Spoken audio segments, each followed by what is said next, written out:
the Student Ministry Conversations podcast. This podcast is all about equipping, encouraging, and inspiring youth pastors weekly with topics that are brought to the table by youth pastors from all over the world. And now here's your host for this week, Micah Marshall.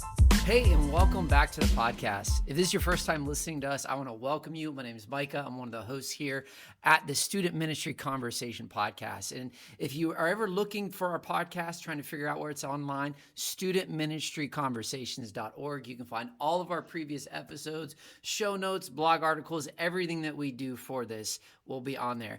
And you got to remember, our goal for this is that you are inspired, encouraged by the things you hear, the things you see, what we talk about, all of the dialogue. And this is just to help us be better youth pastors, student pastors, and just reaching that next generation. Super excited today that I'm sitting down with my friend Carrie Brooks. We've been friends a long time, and just so excited that she's with us. Carrie, thank you for being with us, and just kind of tell us a little bit about yourself, where you're at, how long you've been serving, things like that. Yeah, it's an honor to be here. Thanks for inviting me.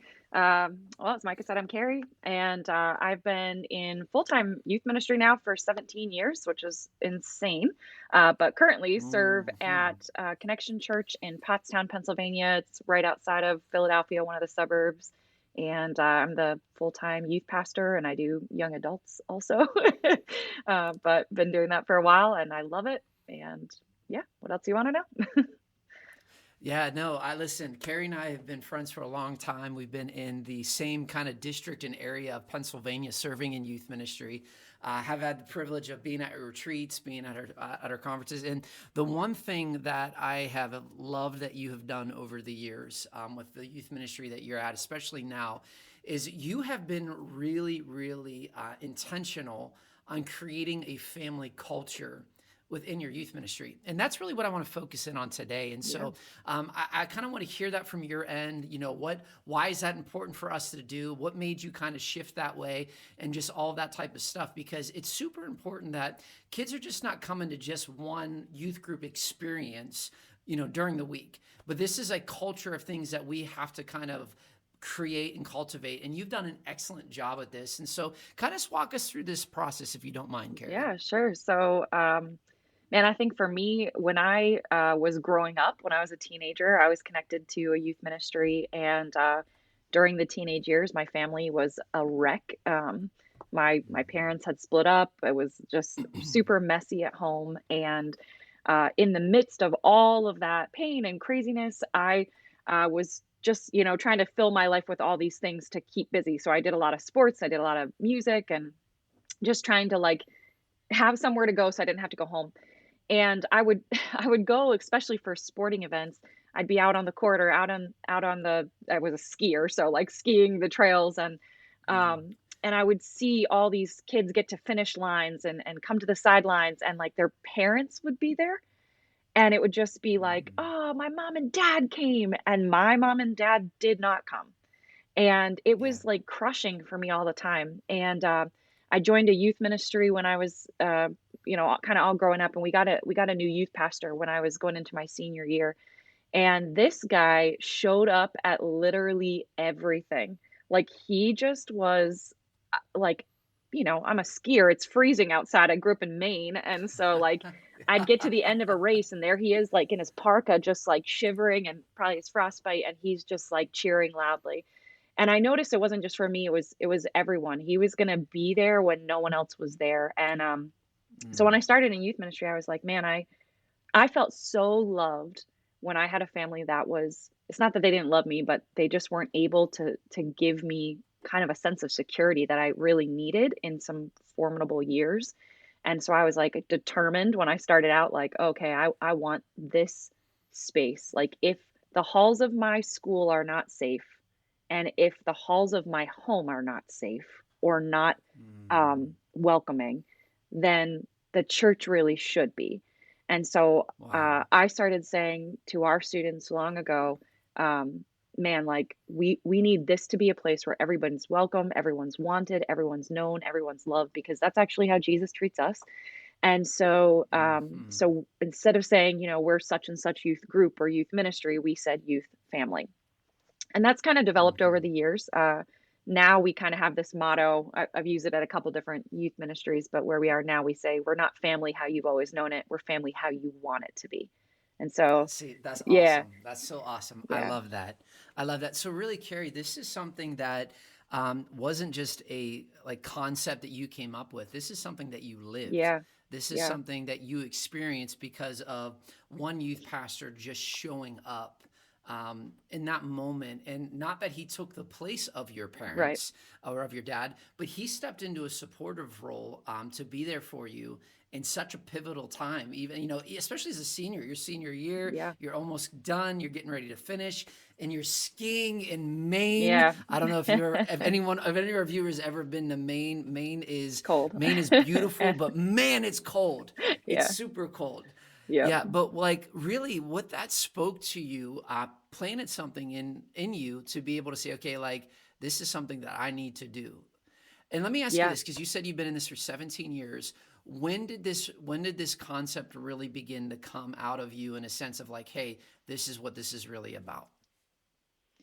Yeah, I mean, I think in my first few years of youth ministry, I had a couple kids that showed up that were just they were very clearly the kids who were kind of outcasted at schools and Wow. or at their school. And I just remember them like coming in week after week and kind of being they were hurt, so they would hurt others, and they were just kind of punks. And I remember like sitting with them one day and being like, man, like what's the deal? And they were like, well, I'm not going to have any friends here, so why bother?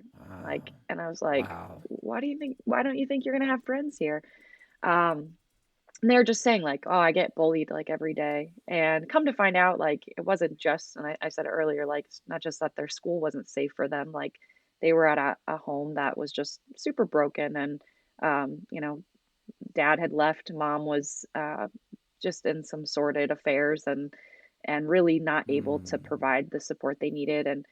And so, it was like something in me just said like, man, these kids need a place to belong. And yeah.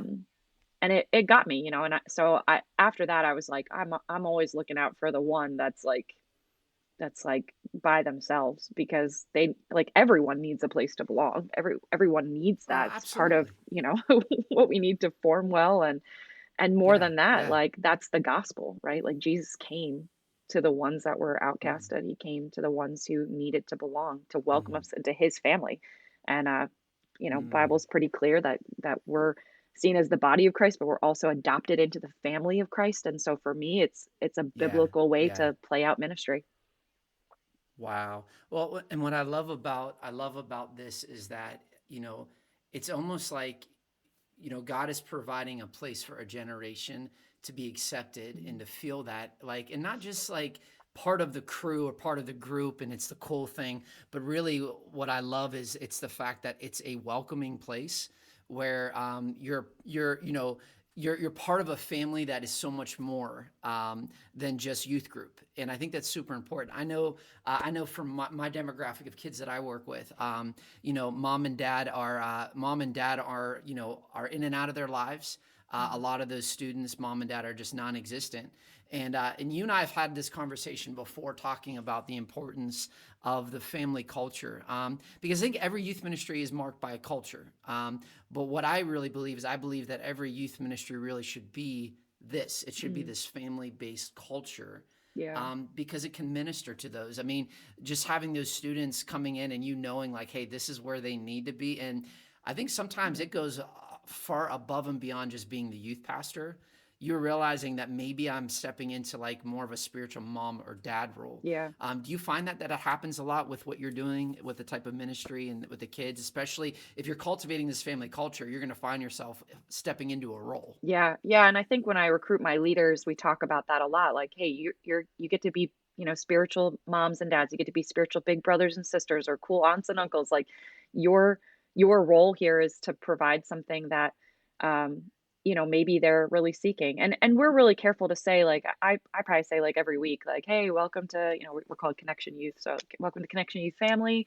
Hey, we're not family how you've always known it. We're family how you want it to be. And listen, maybe you came from an awesome family and that's so cool. And we're Mm-hmm. not trying to take the place of that. But this is the family you get to design. And maybe you came from not a great family. And man, that's so Wow. rough. But this is the family that you get to create for what you're looking for. And so, nobody wants to be in a family where you're left out, forgotten, left alone, unknown, unloved, right? Like, this Absolutely. place, Yeah. here's how Yeah. we're going to treat you. Um, and I think, one of the crazy things is like when you think about, because you just said like it's an inclusive thing, and I think that's how family is supposed to be, right? Like, we're not just a group, we're Hmm. not just a club. Like, we're not a club because you don't, like, you have to do something to get in a club, right? Like, you got to pay like a Yeah. membership Yeah. due. You've got to, it's exclusive, like only the people who kind of fit the mold can be in the club. But family, anybody can be adopted into a family, anybody can be welcomed into a Man. family. And so Yeah. yeah, it's a more inclusive way to look at it for sure. And I think, kids need, I think this generation in general, like, um, they need people to fill that spiritual mom and dad role. Um, because even if they have awesome parents, they may not be awesome parents who love Jesus. And so someone needs to be helping them take those faith steps. Yeah, yeah, and I really believe that God positions us in that role, and we shouldn't take that for granted to Hmm. be just it's beyond the youth pastor role, Right. right? In Right. in so many ways. But let's hone in on something you just talked about is your youth leaders and developing them. You and I have had this conversation about this, and one thing that you said to me that I didn't forget, even just recently, you said, what you do is you cultivate the culture where you talk family, Hmm. like the language is family Yeah. all of the All the time. time. So how do you implement something like that into the culture of your youth ministry, where you're like, hey, this is going to be our language, Hmm. this is what we're going to be doing, this is what we're going to be talking about, because it's so important that that becomes what we're saying is being repeated and all that stuff. And so from the very beginning of youth group to the end of youth group to midweek to events and all that stuff, like, how do we acclimate that, hey, family all of the time, into what we're doing? Excuse me. Getting No, over a you're little good. cold here. Yeah, yeah. I mean, we talk family all the time. So they say like vision and culture more is caught than taught, right? So like, there's a teaching element to it. Like we have like a series every year that's like a kind of a "We Are Family, Welcome to the Family." Like every year, I just like change it a little bit, but That's the great. I love reality it. is like that series can end and kids still do not remember or whatever. So I think Andy Stanley's the one who said vision leaks, and so Hmm. in his book Visioneering, he's talking about that, and he's kind of like, hey, when you're tired of saying it, your people are just getting it. And so for our leaders, right, like we talk Hmm. family all the time. So we say it in every service. We say it like we use it to even like share our rules for the service, like because we're family the way you want it to be. Like like we're going to treat each other these ways while we're here because this is the family we want it to be. Like we just kind of always are saying it. We say it Yeah. in our leadership meetings. We say it like we send out like cards and texts and stuff to kids, or like if it's a first time guest or something, I'll be like, "Hey, so glad you visited the family." Like it's just like always in the vocabulary. Which my Yeah. kids at first were like, "It's weird when you say that," like and I'm like, "Yeah, probably, but Yeah. that's who we're gonna be." And so I just kept Yeah. saying it. Eventually, like uh, my leaders got it. Like and not all of them, like, some of them are still like, "Oh, like, do we have youth group tonight?" And I'm like, "Yeah, our service is still meeting, hope you can come to family time," like, and we don't really say, like I would say that privately, like, we don't really say that as, like, a Yeah. public thing, um but a couple of my leaders who are, like, really excited about vision, I, like, tagged them Hmm. first. And so I was, Mm. like, real intentional about, Mm. saying it to everyone, but then, like, kinda on the Hmm. side, like, saying to those leaders who, like, always pick up what you're putting down, like, "Man, like, you exemplify family really well, like, tell me what you're thinking when we're talking about all this family stuff," and just having those conversations, and when they felt like they had some ownership in that, they would, like, talk about it. And so, like, I think now, like, I mean, I love saying it, but I'm tired of saying, you know what I mean? Like, I'm tired of casting the vision, but like my leaders, Yeah. are like, they've got it and they're like saying it to students now. And like, they're like, oh, these kids never remember. And I'm like, you didn't remember, but it's just taken Yeah. time. Yeah. So it's taken us a couple years. We say it with like everything though. We say it in our welcome. We say it for our rules. We say it, when there's good times. Even like on our social media feed, like when we hang out with kids and like take pictures, we have like a hashtag like connection youth family photo, and we like put that. So even if Mm, it's just like mhm. one kid, it's like the family photo. We put it on Yeah. our swag, like our shirts and stuff say like family the way you want it to be. And so it's just kind of like something we're intentional about saying all the time. And now our kids get it. And it's taken a while, but they're the ones who like say to our new guests like, "Oh, yeah, yeah, welcome to the family." And they're like, "Oh, thanks," you know. So it's caught Yeah, on. yeah. Yeah. Well, and I love that. And the thing is like, even though they think it's weird, there's no one better to embrace weird than them. Yeah. Like there's no one that's going to be able to embrace that better, better than that. And then I think also one of the major thing is, when it comes to getting like, if you can get your passionate leaders to echo Hmm. what the vision is, like they're going to run with that. Because the biggest thing that we know about, especially vision and about passion and everything, like passion can be caught, right? It's Hmm. not really a taught thing. It can be Right. caught. Like you have people that catch on to that because it's contagious when you're excited about it and you're happy about what you're doing. And, there's so many aspects. As you're talking about this, I'm even thinking about our youth ministry, thinking about like, how do we incorporate that family concept even more into our lives? And the one thing that we know about culture right now, we know for a lot of students, a lot of kids, a lot of families, that members of the family are almost like a revolving door now Mm. of inconsistency that can come into a student's life.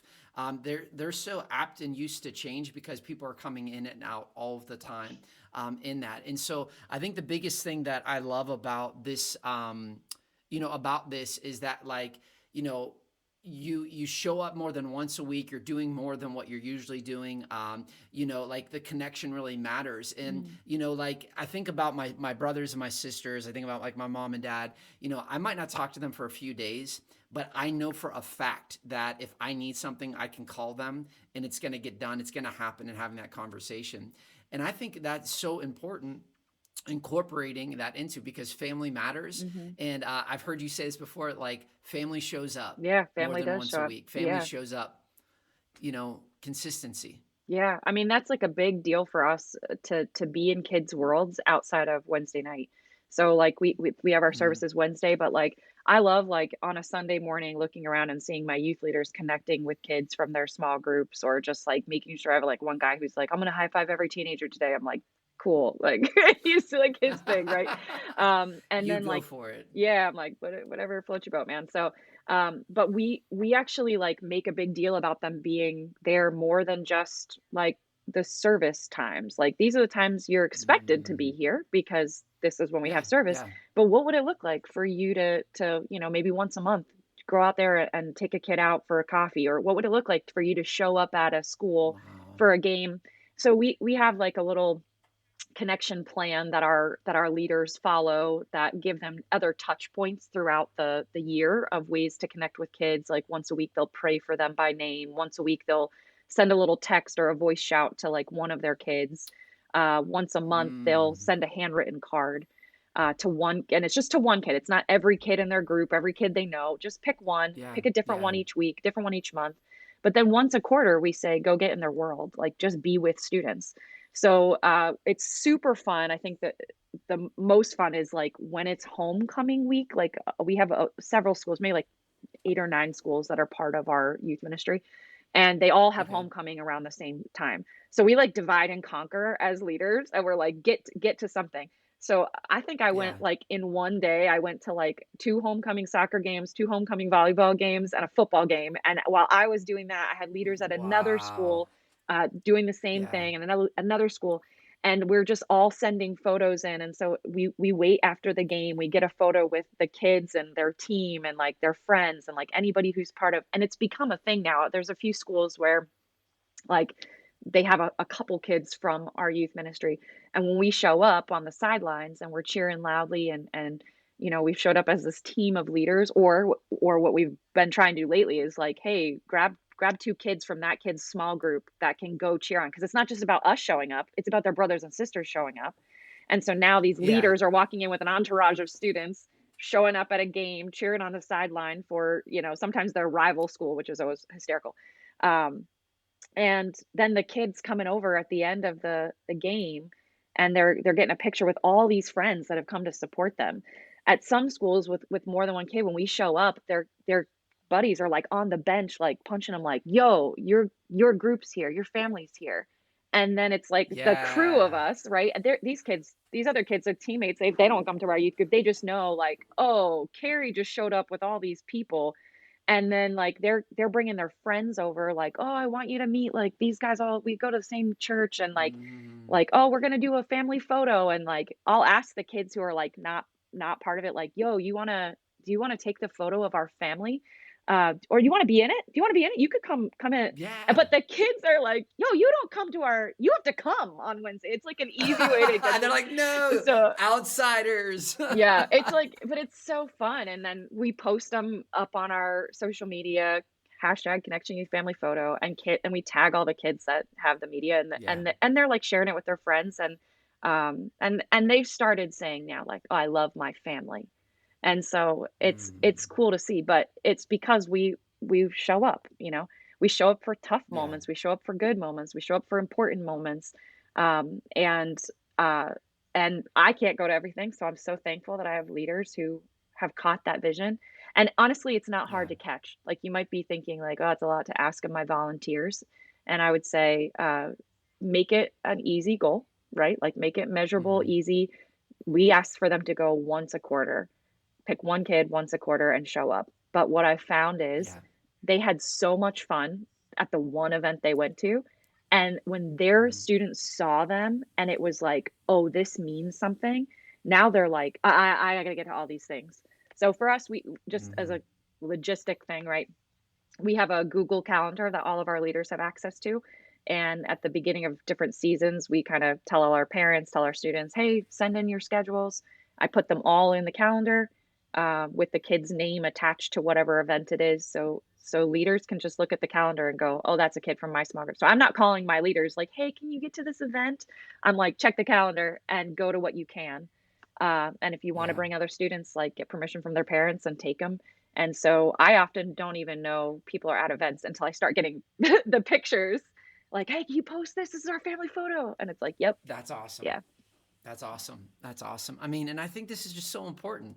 Showing up, the power of showing yep, up is something that Gen Z will look for, and Gen Alpha, because they look for you. yep, They're looking for someone to be that support system, and to be able to be a part of that. And sometimes going to these things is like, it's not high on our list of like, hey, I really want to do this, but what it does for that student yeah, is so important.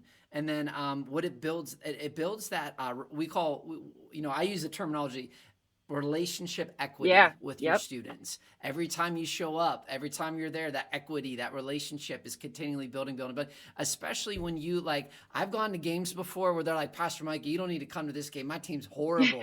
We're not good at all. But like, I still roll in, I still show yeah, up. And like, even after that, they'll be like, man, we lost so bad. And I'll be like, yeah, dude, but you played hard. You played mhm, good. Like, these are learning lessons, but I'm here to cheer you on, yeah, man. And, and all of that and things like that. And so, for anyone that's watching, man, I just hope that you grab this. I hope that you get the importance of family, the importance of working together, the importance of connecting, and being able to do that and create that family culture. And the thing about this is there's so many avenues that you can do this mhm, in.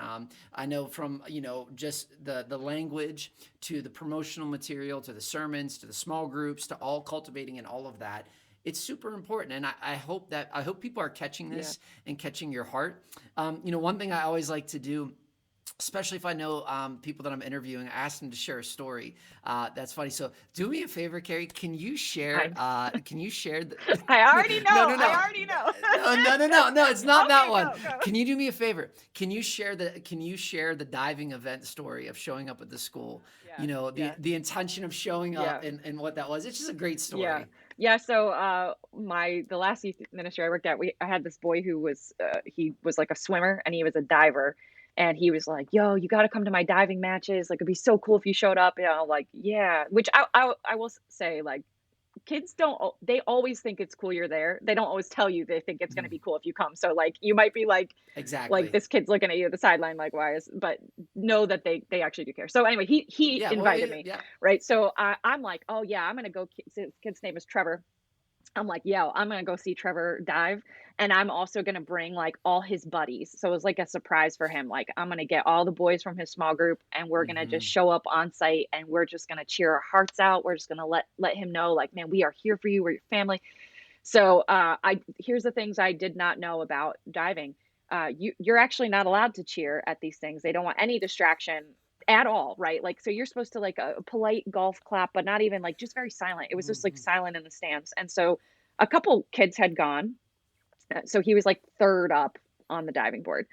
And I understood, like, you're not going to cheer wildly while he's up on the board. Like, that's just, it's a very high Hmm. dive. I don't want him to die, but I thought, once he hits the Yeah. water, we're just going to let loose. And so, Yeah. yeah, Explode. I'm like, Yeah. this kid, he didn't die. He didn't hit his head on the board. Amazing. So two kids went before him. Nobody's clapping. And I should have taken that as an example of how to respond. What I did though was thought, boy, these kids don't have anybody to support them. Like, boy, like maybe I should find out who these kids are, but Right. Yeah. They need to be yeah, part of like the I'm like, family. thank God we're here for Trevor. So anyway, Trevor dives Yeah. and we just lose our minds. And we have signs. I mean, like we made signs for him and we're up on our Hmm. feet. We're just cheering. And then the speaker comes on. Would the lady in the in the balcony with all the students please exit the premises? There's no cheering at this event. And I am mortified, and Trevor's mortified, and Trevor's parents, who were there and just neglected to let me know what was happening, also mortified. And so I had to leave. I wasn't allowed to watch any of the rest. I got banned from all diving matches at that school. There was no warning. It was just like, I should have known. And so yeah, Hmm. so know where you're going as you go to cheer. But we stood outside. We waited. I brought the kids and got ice cream, and then we came back and waited outside with the signs for him to leave the event. Hmm. But yeah, man, that was a that was a lesson learned. Such a great story.